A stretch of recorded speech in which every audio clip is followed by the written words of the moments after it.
कोलकाता की एक लड़की कोलकाता में रहकर एक अच्छी कंपनी में नौकरी कर रही थी। तभी उसे दिल्ली से नौकरी के लिए एक अच्छा ऑफर मिलता है और जैसे ही उसे ये ऑफर मिलता है तो वो उसको किसी भी कीमत पर खोना नहीं चाहती थी और फिर वो अपना इंटरव्यू देने के लिए दिल्ली आ जाती है। जब वो इंटरव्यू की लाइन में खड़ी थी तभी उस कंपनी का चपरासी अंजू के पास आता है और उससे बोलता है कि मैडम आप क्या लोगे, कोल्ड ड्रिंक या चाय। तो पहले तो अंजू उसको मना कर देती है, लेकिन चपरासी की जिद करते पर वो चाय के लिए बोल देती है और जैसे ही वो चाय पीती है तो वो बेहोश हो जाती है और तब उसकी आंख खुलती है तो लगभग 12 से 15 घंटे बीत चुके होते हैं। तो वो देखती है कि वो एक कमरे में बिस्तर पर पड़ी है और उसके शरीर पर एक भी कपड़ा नहीं है और उसके पास में एक आदमी होता है जो उसके साथ गलत काम कर रहा होता है। लेकिन अंजू बेहोशी की हालत में इतनी थी कि उसका विरोध भी नहीं कर सकती थी।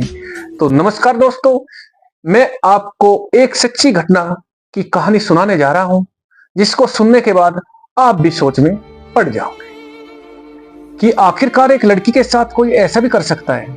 लेकिन वीडियो को पूरा देखने से पहले मेरे चैनल को सब्सक्राइब करें। तो दोस्तों शुरू करते हैं। दरअसल कोलकाता की रहने वाली एक लड़की जिसका नाम अंजू है, ये नाम काल्पनिक रखा गया है। अंजू के घर में उसकी माँ बाप और एक भाई है। अंजू अच्छी खासी पढ़ी लिखी थी।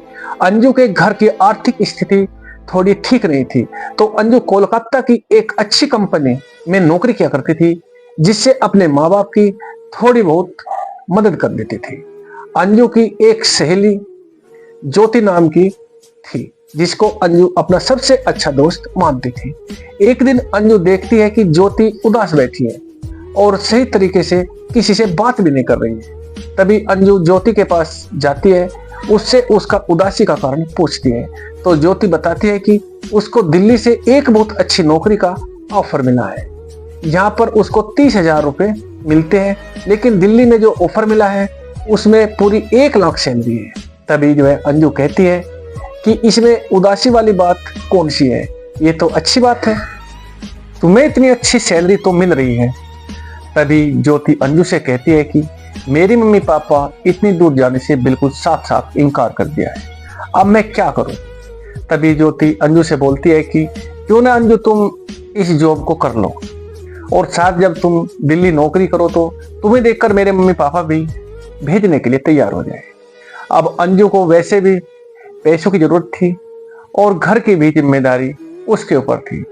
अंजू घर जाती अपने मम्मी पापा और भाई से इस ऑफर के बारे में बताती है तो उसके घर वाले दिल्ली भेजने के लिए तैयार हो जाते हैं। फिर अंजू अपना सामान पैक कर लेती है और 2 दिन बाद कोलकाता से दिल्ली के लिए रवाना हो जाती है। दिल्ली जाने के बाद अंजू को जिस कंपनी में इंटरव्यू देना था वहां चली जाती है और वहां जाकर अंजू देखती है वहां इंटरव्यू के लिए काफी स्टूडेंट आए हुए थे।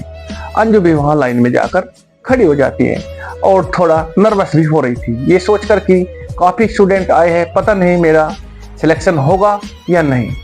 थोड़ा टाइम बीतता है, तभी अंजू के पास एक बुजुर्ग आदमी आता है जो इस कंपनी का चपरासी होता है।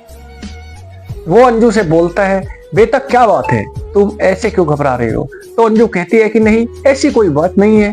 वो चपरासी अंजू से कहता है, बेटा मैं आपके लिए अच्छी सी चाय बना कर लाता हूँ, उसे पीकर तुम्हारी थोड़ी बहुत घबराहट कम हो जाएगी।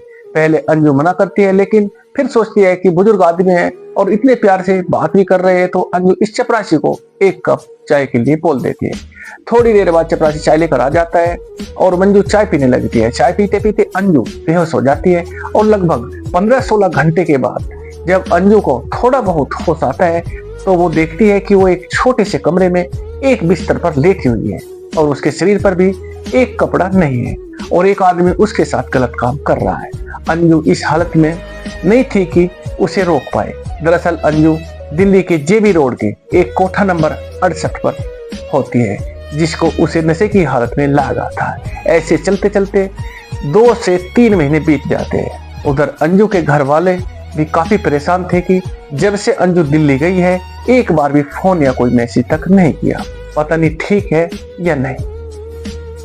इधर अंजू को जो कोठा नंबर 68 की मैनेजर उसको रोज नशे के इंजेक्शन देती थी जिससे उसको इस चीज की आदत पड़ जाए और कोठे की मैनेजर अंजू को बाहर तक नहीं जाने देती थी।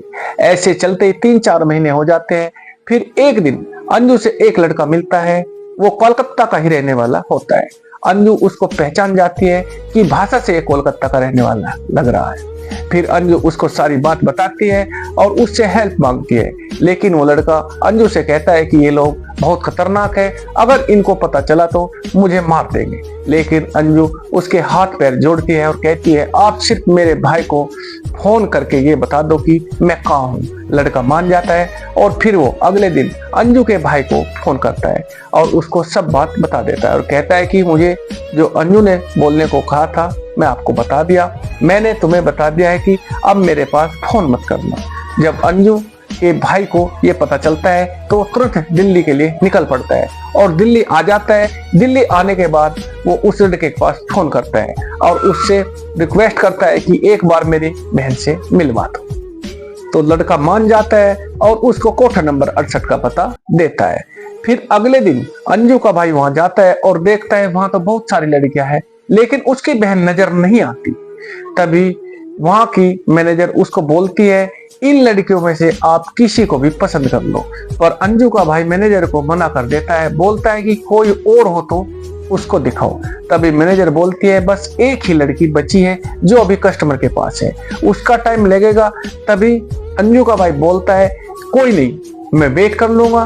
फिर कुछ देर बाद अंजू आ जाती है, अंजू का भाई उसको देखता है और अंजू उसको देखती है। इससे पहले अंजू कुछ बोलती तो अंजू का भाई मैनेजर से बोलता है कि मुझे ये लड़की पसंद है और मुझे इसके पास ही जाना है, और वो अंजू को लेकर कमरे में चला जाता है। कमरे में जाने के बाद दोनों भाई बहन रोने लगते हैं। फिर अंजू अपने भाई को सब बात बताती है। सारी बात सुनने के बाद अंजू अपने भाई से कहती है कि भाई यहाँ बहुत खतरा है, आसान नहीं है यहाँ से जाना, अगर इनको पता चला तो ये भाई तुम्हें भी मार डालेंगे। कुछ देर बाद वो वहां से चला जाता है और सोचने लगता है कि कैसे अपनी बहन को वहां से सुरक्षित निकाल सके। वो पुलिस के पास जाने को सोचता है तो वो सोचता है कि कहीं पुलिस इनसे मिली होगी तो मेरी बहन को खतरा हो सकता है। फिर वो उस लड़के से बात करता है, वो कहता है कि तुम महिला आयोग में जाओ, शायद वे तुम्हारी मदद कर सके। तो अगले दिन अंजू का भाई महिला आयोग में ऑफिस में जाता है और वहां अपनी बहन के बारे में सारी बात बताता है। तभी महिला कर्मचारी जो वहां की हेड होती है उसको बताता है कि मैं कोई झूठी घटना नहीं बता रहा हूं, मैं खुद कोठा नंबर 68 पर अपनी बहन से मिलकर आया हूं। ये बात महिला अध्यक्ष सुनती है, अंजू के भाई को अपने पास बुलाती है, पूरे विस्तार से पूरी घटना की जानकारी लेती है। अंजू का भाई महिला आयोग के सामने हाथ पैर जोड़कर विनती करता है कैसे भी करके मेरी बहन को बचा लो। तभी महिला अध्यक्ष तुरंत वहां के एसपी के पास फोन करती है, पूरी घटना की जानकारी देती है, अंजू को बचाने के गुहार लगाती है। एसपी की एक टीम लगती है, अंजू के भाई को बोलती है जब तक हम रेड न मारे तुम अंजू के साथ ही रहना। अगले दिन अंजू का भाई पुलिस के मुताबिक वैसे ही करता है, वो कोठे पर चला जाता है। फिर थोड़ी देर बाद पुलिस आती है, रेड मारती है, अंजू और उसके भाई को सुरक्षित बाहर निकाल लाती है और वहां के मैनेजर और उसके साथी चपरासी को गिरफ्तार कर कई धाराओं में जेल भेज देती है। तो दोस्तों इस तरह अंजू के भाई ने अपनी बहन को नरक से बाहर निकाला। तो दोस्तों कैसी लगी आपको ये सच्ची घटना, कमेंट करके जरूर बताइए और मेरे चैनल को ज्यादा से ज्यादा शेयर करें। धन्यवाद।